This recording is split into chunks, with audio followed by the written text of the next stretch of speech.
I was driving some kids home from school the other day, and one of them asked me, "Wes, what country are you from?" And so I said, "Well, I'm Canadian." And his response is very interesting. His response was, "So you believe in Jesus, you're a Christian." And this is a fairly young kid, and I said to him intentionally, "Well, do you think that everybody who is from Canada is a Christian?" His brother piped up and said, "Well, I was born in Canada and I'm not a Christian." And I said, "Yeah, and a lot of Canadians, if you walked up to them and said, 'Oh, you're Canadian, so you're a Christian,' actually a lot of them would probably be quite offended with you because they don't believe in God at all, or they have some other belief." And I added, because these kids are from India, I said, "Well, do you know that there's a lot of people in the world who are from India who are also Christians?" And again, the kid's response was kind of interesting. He said, "No, there aren't," because in his mind, to be from India means that you are, in his case, a Sikh or a Hindu. And so I said, "Well, yeah, absolutely there are. There's 5 minutes from here, there's a church that is a Christian church of all Punjabi people." And he's like, "No, that's not the church, that's the Gurdwara or the Sikh temple." And I said, "No, that's not what I'm talking about." But what's going on in this kid's mind is important, because he's actually just repeating what he's heard from adults. And I know this because I've heard these kinds of comments many, many different times. And the problem is that what's happening when people say things like this is culture and religion are being conflated together and being turned into the same thing in their minds, and they're not the same thing. And there's a few reasons why this is actually really important. One reason is that saying things like that is actually kind of racist.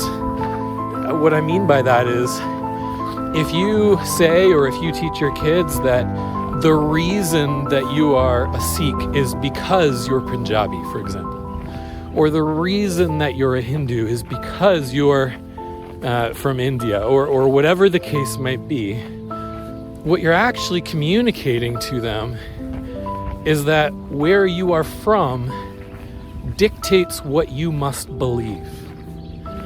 And the reason that that is actually racist is because, for example, I have many friends who are Punjabi, who did grow up as Sikhs religiously, and who at some point in their lives decided that they no longer believed that. And I believe instead, in the case of my friends, in Jesus, that he is God, that he came to die for my sins. And it doesn't matter that I am culturally Punjabi.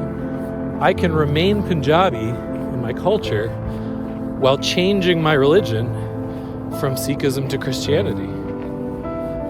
And if you are in a position where you're teaching your kids, hey, the reason that you're a Sikh is because you're Punjabi, well, are you saying then that those friends of mine who have changed their religion are not Punjabi any longer?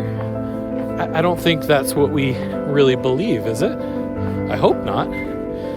Because they still speak the Punjabi language. Even the songs that they sing to worship Jesus on Sundays in church, they play them with Punjabi musical instruments. They play them in a Punjabi style of music. They still wear Punjabi clothing. In every way, culturally speaking, they are still Punjabi. But they have chosen to believe something different about God than what they had been taught growing up.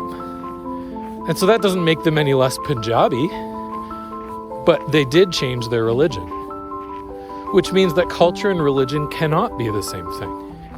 You can be culturally one thing and religiously something different. And that's okay. The second reason why those kinds of comments are a problem is because not only is it a little bit racist, but it can also be a way that you are actually held back from even pursuing God and pursuing truth in your life. You know, when I grew up in a Christian family and then went to university and was confronted with many different people with many different belief systems and backgrounds, the question that naturally came to my mind was, well, hold on a second. How do I know that what I was taught growing up just happens to be the truth about God? What if I had been born into any of these families? I had no control over that. And so it sent me on a healthy pursuit of truth, of trying to discern, how do I know that what I believe is actually the truth? And what is the evidence behind that? And what is the evidence behind some of these other belief systems? And in the end of the day, it actually bolstered my belief and my faith in Jesus and upheld it more. But it easily could have been a different result if the evidence had not led me there. My friends who, as I mentioned, converted from Sikhism to Christianity at some point in their lives, they would tell you that when they look back on who they used to be fairly closed-minded people when it came to this subject of religion. One of my friends, Pastor Bawant, he again grew up as a Sikh, and he used to say things like, I will never change my mind. The sun will never change. I will never change. I have my 10 gurus. Why do I need your Jesus? And eventually what happened is, as he began to give Christianity a chance and actually attended a church, he found that there were answers to his questions. He found that he did believe Jesus was God and that only Jesus could pay for his sins. And so he's very thankful that he did open up his mind to consider that what he was taught to believe does not have to be who he is. And the same is true for you, friends. What you have been taught to believe your whole life, you can maintain your culture and you can still be open-minded about pursuing the truth and even changing your beliefs. And that does not make you a lesser person. That does not remove your culture from you in any way whatsoever. That just means that you are actually willing to pursue God and to pursue the truth, even if it differs from what you were taught. That's a good thing. You know, I've also heard comments before where people have said things like, if you are not a white person and you choose to believe in Christianity, then you've been whitewashed. And I just think that's an absolutely terrible mindset and a terrible thing to say. One, Jesus was not white, so that doesn't make sense. He was brown. Two, Christianity was not originated among white people, nor was it started even in the western part of the world. None of that even makes sense. Christianity is not a white religion. That's just not true. But again, it's an incredibly racist thing to say. It is racist to say that somebody who is not white, if they were to agree with a white person about anything, that makes them whitewashed. Well, the effect of what you're saying is that you think your color of your skin and your culture are superior to that of any white people. And so, yeah, that's definitely not a good way for us to be thinking. So the point of all of this is that culture and religion are absolutely not identical, and they are not the same thing. Your culture is the food that you eat, the music that you listen to, the language that you speak. It may even have an impact on the way that you parent, things like that.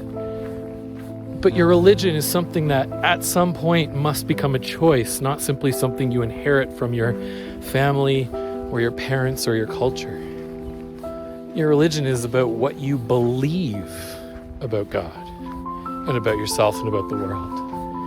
And until you actually know what those beliefs even mean and what the evidence is, and until you open your mind to even consider that what you've been taught about God could actually not be true, well, you'll never be able to be fully open to the truth.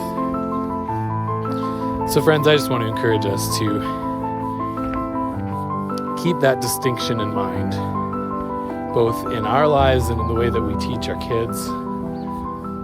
Let's try to create a world where we don't look down on others, whether they're from our culture or another culture, because of what they choose to believe, and where we give our kids the freedom to pursue truth